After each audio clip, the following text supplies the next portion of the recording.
अब देखिए हमारा अगला टॉपिक है समांतर क्रम में संयोजन। देखिए करना कुछ नहीं है, क्या है, इस प्रकार के संयोजन में प्रतिरोधों के पहले सिरे, देखिए पहले सिरे हैं, ये दूसरे सिरे हैं। प्रतिरोधों के पहले सिरे किसी एक बिंदु से और दूसरे सिरे किसी दूसरे बिंदु से जुड़े रहते हैं। माना कि तीन प्रतिरोध क्रमशः R1, R2, R3 हैं, ठीक है, जो कि जिनके पहले सिरे बिंदु ए से और दूसरे सिरे बिंदु बी से समांतर क्रम में जुड़े हुए हैं, ठीक है। इनके विभवांतर क्रमशः V1, V2 व V3 हैं। इनमें बहने वाली धाराएं क्रमशः I1, I2 व I3 हैं। तब संयोजन की कुल धारा निकालेंगे। तब संयोजन की हम क्या निकालेंगे? कुल धारा। तो हम लोग यही लिखने वाले हैं कि माना कि इस प्रकार के संयोजन में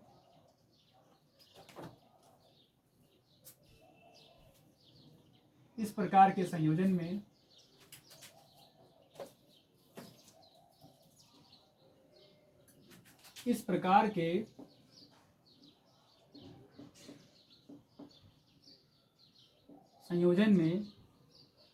देखिए मेहनत इतनी खामोशी किसे कीजिए कि सफलता शोर मचा दे।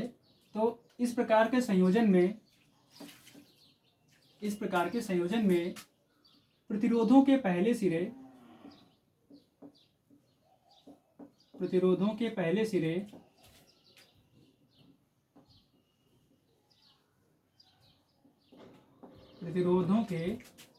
सिरे किसी एक बिंदु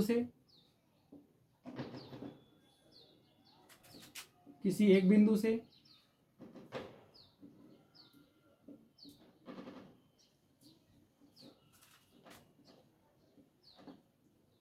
तथा दूसरे सिरे ठीक है, तथा दूसरे सिरे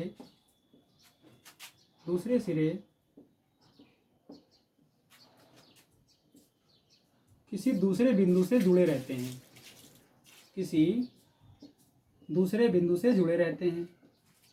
दूसरे बिंदु से जुड़े रहते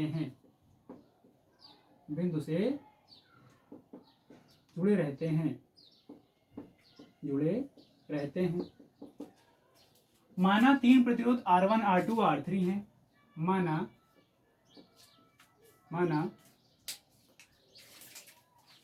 तीन प्रतिरोध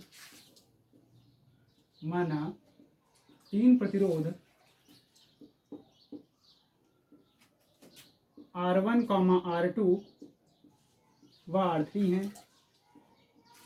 R3 हैं, जिनके विभवांतर क्रमशः V1, V2 व V3 हैं। यहाँ पे कॉमा लगा लीजिएगा। जिनके विभवांतर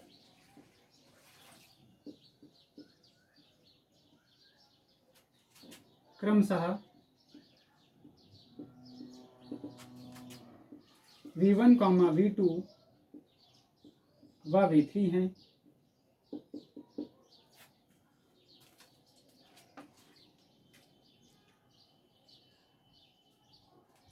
अब देखिए हमारे पास ये बैटरी है, ये हमारे पास क्या है? बैटरी। और ये हमारे पास क्या है? कुंजी। क्या है ये? कुंजी।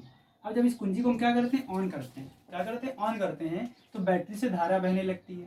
बैटरी से आई धारा बहती है तो यहाँ पे I1, I2, I3 में बढ़ जाती है, ठीक है। तो यहाँ पर I1, I2, I3 में बढ़ जाती है। अब प्रतिरोधों में धारा क्रमशः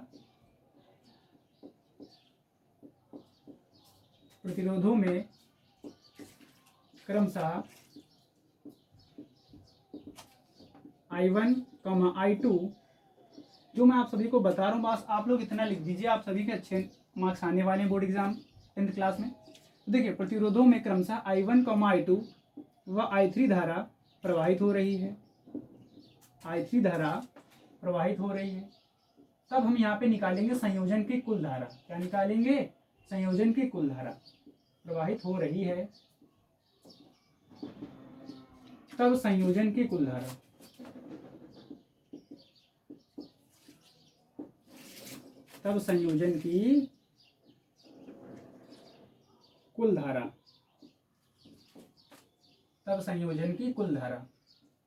कुल धारा I बराबर क्या होगी?